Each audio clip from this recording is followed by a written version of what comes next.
안녕하세요. 경제시그널 조연선입니다. 안전자산의 왕이죠. 이 금. 그런데 최근에 나온 공식들이 심상치가 않습니다. 보통 전쟁이라는 게 일어나면 금값이 막 오르길 마련인데 이번에는 또 이 반대 현상이 나타나기도 했고 오히려 휴전 카드가 나오니까 또 반등하는 걸 보였거든요. 4월에 금값 방정식 다시 풀어보겠습니다. 조규현 대표 오랜만에 모셨습니다. 안녕하세요. 네, 안녕하십니까. 정말 오랜만에 봬요. 네, 정말 그쵸? 오랜만이네요. 그 사이에 너무나 많은 일들이 있었는데 그것부터 여쭤봐야 될 것 같아요. 사실 지정학적 리스크, 전쟁이 되면 일단 상식적으로 그동안 금값이 뭐 초반에는 안 올라도 올라왔잖아요.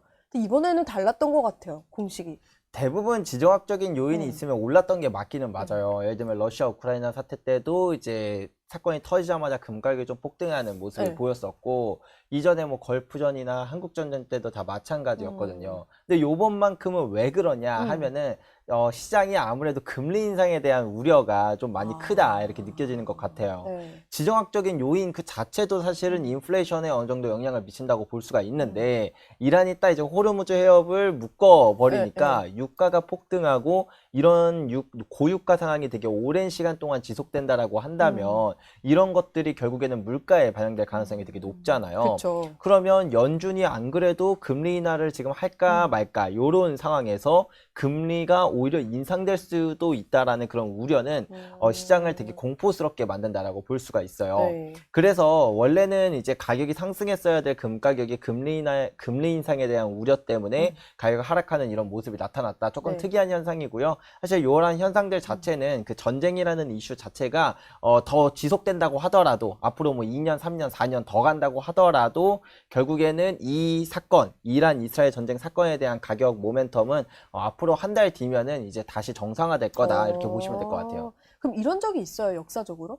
역사적으로 이랬던 비슷했던 때도 있습니다. 예를 들면 1973년을 예를 들어 볼 수가 있겠는데요. 이때도 오일 쇼크가 터졌었죠. 그 네. 이전에 4차 중동 전쟁이 벌어졌었는데 그 당시에는 이제 유가가 폭등하면서 시장이 뭔가 좋은가? 라고 생각하면서 금가격이 살짝 따라오르다가 네. 바로 그 뒤에 마이너스 40%까지 떨어졌었거든요. 왜냐면 이때도 마찬가지로 그렇게 고유가가 일어난다라는 건 결국에는 금리 인상 카드를 쓸 수밖에 없다라는 시장 참여자들의 그 우려가 금 가격을 누르는데 영향을 미쳤다. 그래서 그러면 금리 인상은 왜 금 가격이 안 좋다고 보통 시장 참여자들이 생각을 하느냐라고 하면 금 가격에 있어서 가장 큰 영향을 주는 요소 중에 하나가 바로 실질 금리거든요. 네. 그래서 금리에서 인플레이션을 뺀 값을 실질금리라고 하는데 네. 이게 높아지면 높아질수록 사람들은 굳이 금 같은 자산을 살 필요가 없는 거예요.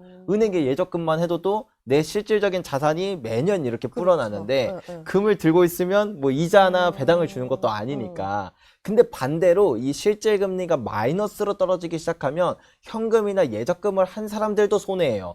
그러면 갈 데가 이제 금과 같은 실물 자산들밖에 없는 거죠. 그래서 원래는 이런 사이클로 계속 가다가 인플레이션에 대한 우려도 사실은 이제 실질 금리가 낮아지는 효과가 나오니까 그래서 금에 되게 좋았다가 이게 금리 인상이 되게 급격하게 하는 거 아니야? 우리 파월이었을 때 2022년, 2021년 이때 막 금리를 정말 무섭게 올리고 그랬었잖아. 이제 요런 부분들이 다시 한번 생각이 들면서 요번에 또 케빈 헤셋이 아니라 케빈 워시가 지명된 것들도 다 겹쳐지니까 시장이 되게 큰 겁을 먹었다 이렇게 볼 수 있는 거겠죠. 굉장히 혼란과 그 겁이 함께 있었던 것 같은데 이번에 또 금이 워낙 그 전에 많이 올라서 그랬을 것 같기는 한데 이번에 보면은 뭐 세금을 낸다든지 손실을 메우는데 금을 팔아가지고 이제 메우는 경우들이 많이 생겼어요. 이런 부분은 어떻게 보면 금이 이제 미 국채나 달러에 좀 잠깐 밀렸던 시기였나라고 봐도 되는 건가요?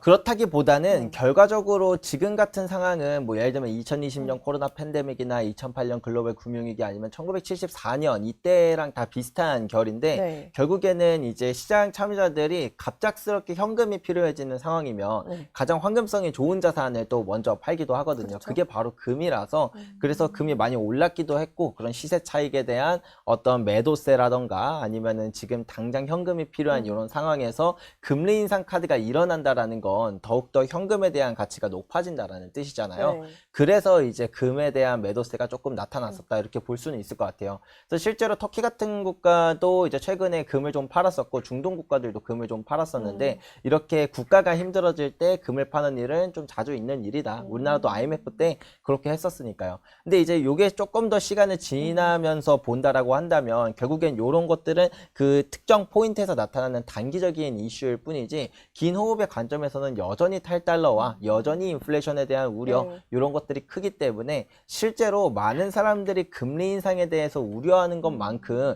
실제로 금리 인상이 일어났을 때는 금 가격이 오히려 폭등했던 역사가 더 많았습니다.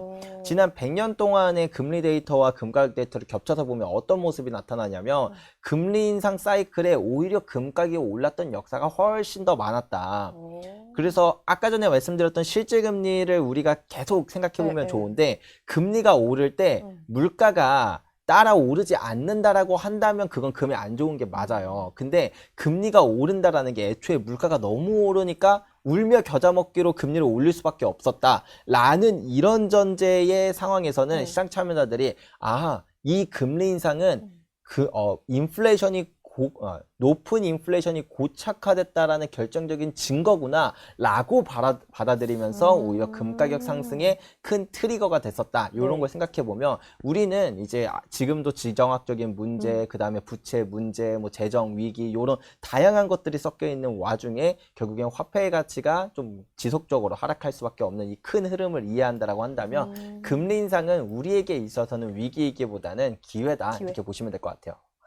이번엔 요즘 이제 비트코인이랑 디지털 금, 비트코인 금 많이 비교하잖아요. 근데 이번에 보면 사실 비트코인이야말로 이런 정세에는 사실 전혀 힘을 못 받았는데 이번에 비트코인 호르무즈 해협 통행료로 또 언급이 되면서 다시 한번 이제 관심을 끌었어요. 어떻게 생각하세요? 요즘은 이제 뭐 비트코인이 더 낫다라는 분들도 있고 금은 이제 조금 안정적이긴 하지만 또 다르다라고 생각도 하시는데 어떤 입장이세요? 이 비트코인 같은 경우에는 이렇게 생각을 하시면 돼요. 이게 비트코인을 많은 분들이 이제 금이랑 이제 연동해서 생각을 하는 경우가 되게 많은데 실제로는 되게 다른 자산입니다. 굳이 따지자면 이제 비트코인 같은 경우에는 결제 통화로서 쓰는 거고 이제 금 같은 경우에는 준비 통화로서 쓰는 거예요. 그러니까 우리 쉽게 이렇게 생각을 해봅시다. 제가 뭔가 오늘 이제 제가 배달 음식을 시켜 먹었거든요. 네. 그럼 이제 배달 어플 같은 데서 시켜 먹잖아요. 그러면 어떤 사람들은 현금을 내서 사 먹는 사람들도 있고 어떤 사람들은 이제 그 뭐 배달 어플의 그런 기프티콘 같은 거를 사용할 수도 있잖아요. 자, 우리가 결제를 할 때 현금으로 결제를 하나 아니면 문화상품권 같은 거를 결제를 하나 아무런 차이가 없죠. 예, 만약에 국가에서 지금부터 문화상품권을 결제하세요 라고 해도 우리는 뭐 그래 그렇게 하지 뭐 라고 할 거예요. 근데 만약에 국가가 지금부터 모든 국민들한테 우리 현금 보유하지 말고 금 같은 거, 달러 같은 거 보유하지 말고 무조건 문화상품권으로 자산을 보유하세요 라고 하면 사람들이 말을 들을까요? 그래서 이 결제통화와 준비통화를 나눠서 생각하면 좋은데 사실 금은 준비통화로서는 역사적으로도 가장 최고의 자산이었지만 결제통화로서는 조금 애매해요. 이게 뭐 금을 내면은 또 자르기도 그렇고. 그죠. 이걸 꽉 줄 수도 없는 거니까. 그렇죠. 그리고 이제 뭐 들고 다니는 것도 좀 무겁고 이런 부분들이 있잖아요. 근데 비트코인은 결제 통화로서 정말 최고의 자산이에요. 그래서 그 비트코인이 이제 앞으로도 꼭 비트코인만이라고 볼 수는 없어요. 그러니까 그 블록체인 시스템 안에서 이제 암호화폐들이 다 그런 결제 통화로서는 정말 최고의 자산이고 특히 지금처럼 지정학적인 요인 거기다가 이제 스위프트 시스템이라는 그 독자적인 시스템에서 좀 더 다극화로 가는 이런 흐름 가운데서 그렇게 좀 탈중앙화된다라던가 아니면 이렇게 결제 속도가 되게 빠른 이런 형태의 결제 통화가 각광받는 건 당연하다. 그래서 그런 측면에서 비트코인이 각광을 받는 거지 사실 준비 통화로서 비트코인이 각광받는 건 좀 아니다 이렇게 생각하시면 될 것 같아요. 그리고 아까 앞서 말씀 주셨는데 이제 그 국가들이 좀 금을 매각하고 있다고 했는데 반대로 중국은 또 사고 있잖아요. 이게 우리 입장에서 시사점이 좀 있을까요? 중국이 이렇게 금을 많이 사는 건 결국에는 이 달러에 대한 그 리스크 때문이라고 네. 생각을 하시면 돼요. 이전에 세계화 시대일 때는 미국과 중국이 사이가 안 좋다고 하더라도 그렇다고 직접적인 달러로 제재를 하진 않았어요. 그렇죠. 왜냐하면 이 기축통화라는 건 신뢰가 핵심입니다. 아니, 기축통화뿐만 아니라 지금 우리가 살고 있는 모든 금융의 핵심은 신뢰예요. 네. 우리가 은행에 예금을 해두고도 안전할 수 있는 뭔가 마음이 편한 이유? 신뢰 때문이고요. 우리가 종이돈인 그런 어떤 신사임당이 그려진 종이돈을 지갑에 잔뜩 넣어놓고도 내일 당장 이게 종이 쪼가리가 되지 않는다는 그런 신뢰가 있기 때문에 네. 그런 신뢰가 모든 금융의 핵심인데, 근데 특히 기축통화 패권을 갖기 위해서는 독립성이라고 하는 그 신뢰가 되게 중요합니다.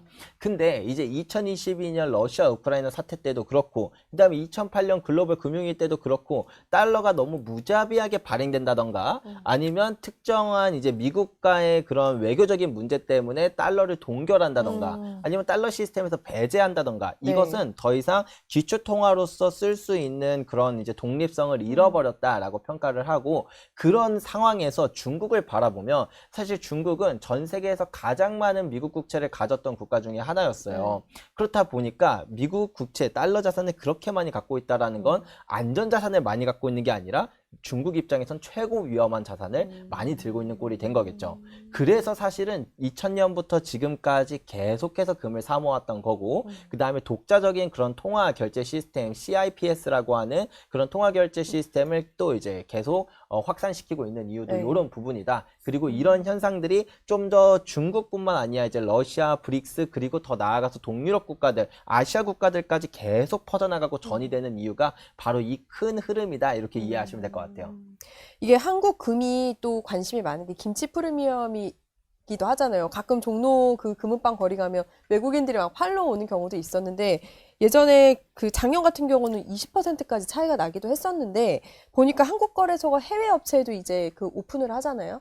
그러면 이게 김치 프리미엄이 조금 빠지는 계기가 되는 걸까요? 그렇죠. 아무래도 이거는 공급의 영향이기 때문에 그 KRX 시장이 이제 완벽하게 해외로 이제 개방이 된다라고 네. 한다면 그런 김치 프리미엄은 거의 이제 존재하지 않게 될 거예요. 이게 이제 요 내용만 보면 되게 좋은 이슈거든요. 네. 왜냐면 우리는 그쵸. 김치 프리미엄이라는 게, 저는 사실 저 같은 그 좀 전문적인 투자자나 아니면 이제 사업을 하시는 사업자분들 입장에서는 김치 프리미엄을 더 좋아할 거예요. 네. 왜냐면 이제 그 일반 투자자분들이 김치 프리미엄을 잘 모르니까 나 금 사야지 하고 아무 생각 없이 금 사면 그때 막 김치 프리미엄 20% 비쌀 네, 때 네. 이제 보통 요렇게 그렇죠. 사시니까 되게 일반인 분들한테는 손해고, 이제 저희 같은 전문 투자자들 입장에서는 김치 프리미엄을 이용해서 이제 시세 차익을 얻을 수도 있고, 이제 요런 차이가 있기 때문에 그 약간 그 김치 프리미엄이 저는 일반 투자자들 입장에서 되게 안 좋은 방향이라고 생각을 하는데, 네. 근데 KRX 시장은 이제 결국엔 공급적인 문제거든요. 여기도 네. 공급은 부족한데 수요가 많으니까 이제 프리미엄이 붙는 거잖아요. 근데 만약에 이제 해외 시장에 개방을 하게 되면 해외 업체들, 특히 LBMA에 뭐 가입된 아우르비스라던가 헬하우스라던가 뭐 아니 ABC라던가 이런 기업들이 이제 대거 들어와서 네. 여기서 이제 금 공급을 해준다라고 하면 이제 우리나라의 김치 프리미엄이 사라지는 거고 우리나라 금시장도 좀 더 선진화되는 거니까 좋은 건 맞아요. 근데 여기서 이제 핵심이 뭐냐?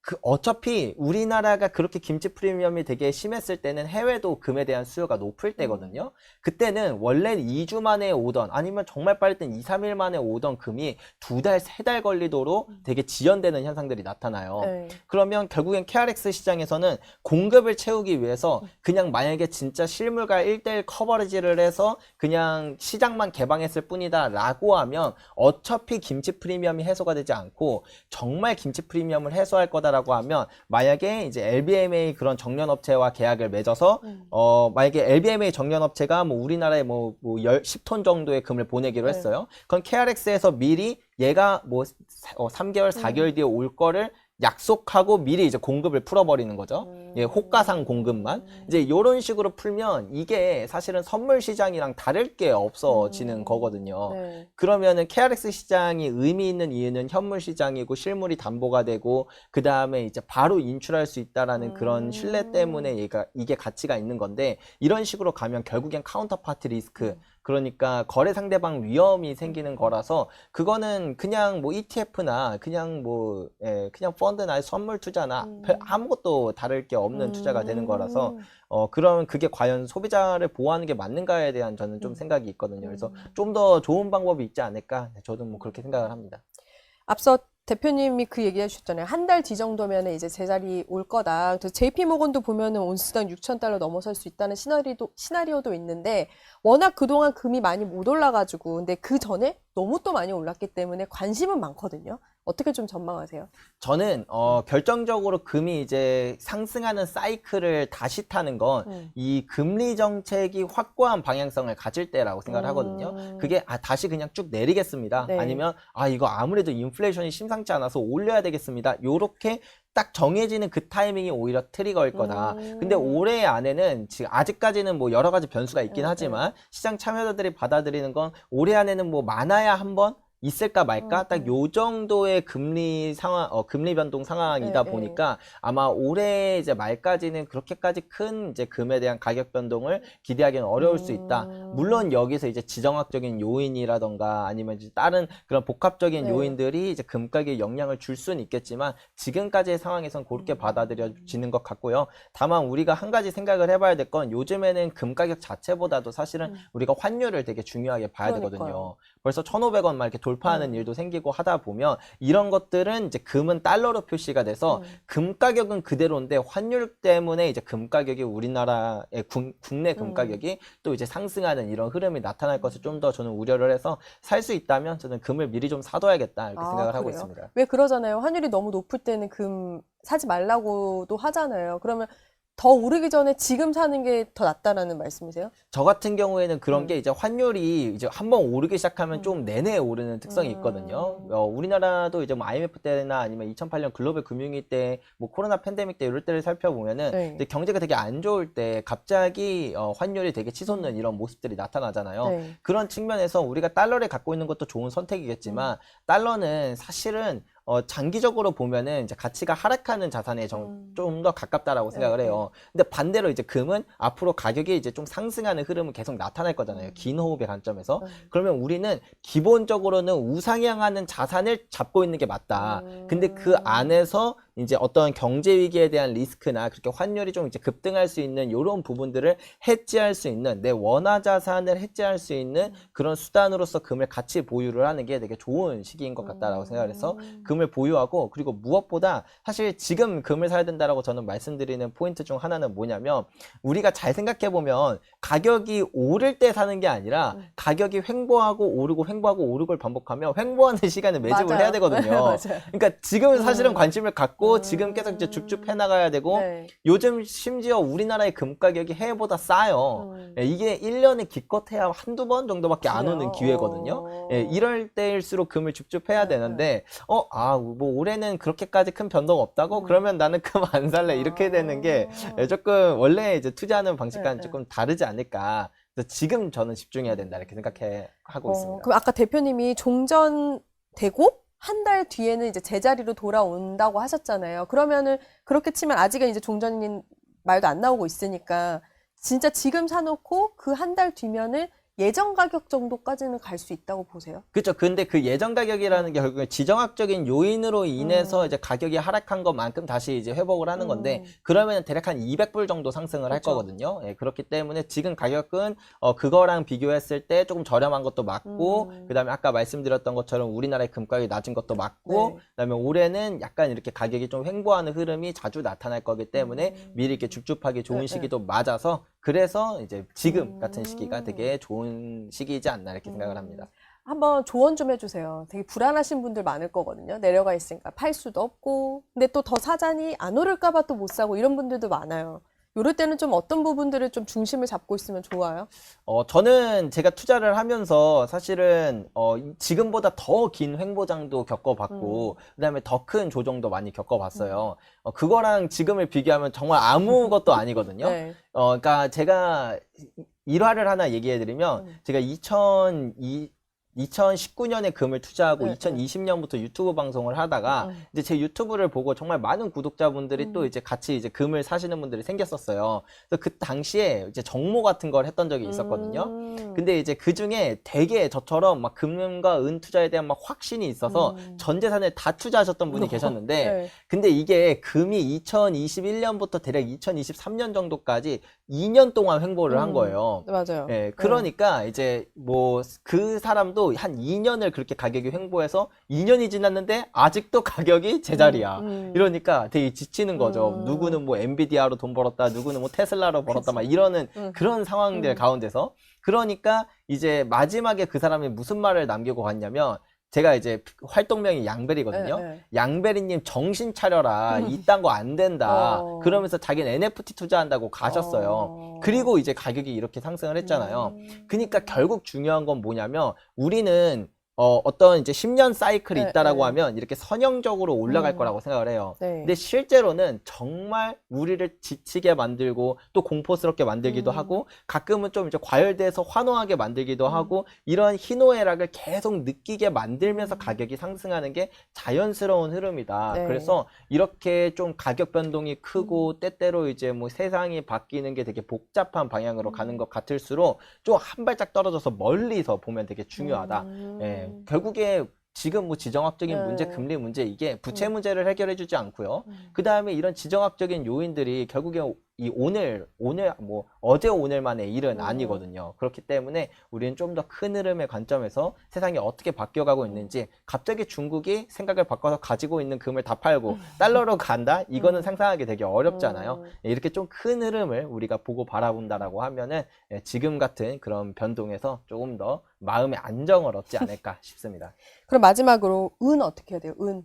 은이 좀 많이 떨어지긴 했죠. 그렇죠. 왜냐면 또 그만큼 많이 올랐잖아요. 맞아요. 거의 한 1년 만에 370% 정도가 상승을 하고 그다음에 지금 한 30% 정도 하락을 한 건데 그래서 이제 아무래도 많은 분들이 이제 당연히 이제 가격이 높을 때 많이 들어가셨다 보니까 지금 또 손실이신 분들도 많이 계세요. 근데 은 같은 경우에는 지금의 조정이 그러면 어느 정도냐 이걸 일단 말씀을 드리면 좋을 것 같아요. 그러니까 사람들이 왜 공포스럽냐 제가 생각해 보니까 이 하락이 어디가 마지막인 줄 알면은 공포를 안 느낄 텐데. 아, 당연하죠. 그렇죠. 그러니까 예를 들면 제가 학원에서 그 숙제를 안 해왔어요. 근데 5대 맞을지 10대 맞을지 모르니까 겁이 나잖아요.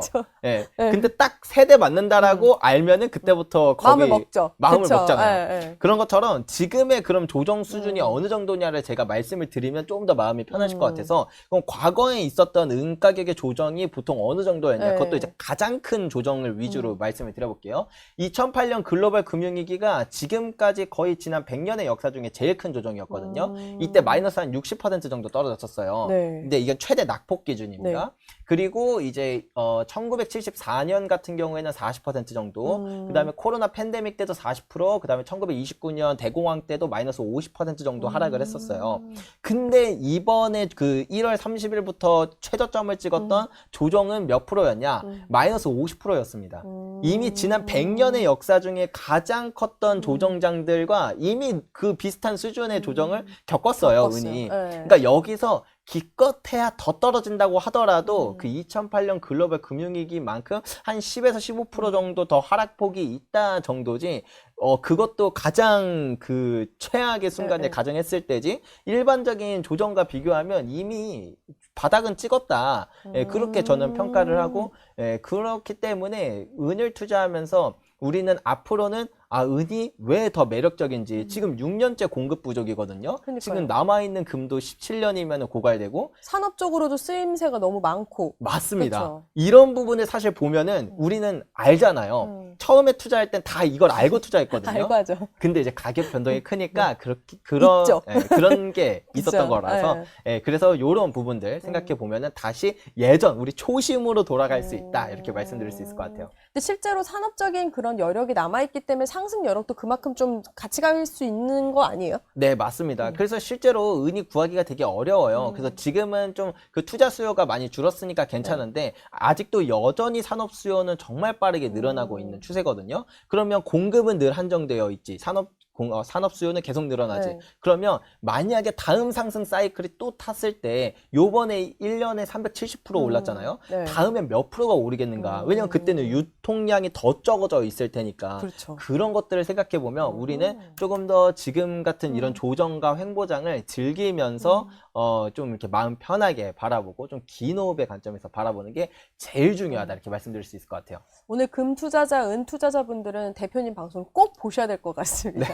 알겠습니다. 오랜만에 스테커스 조규원 대표 함께했습니다. 고맙습니다. 네, 감사합니다.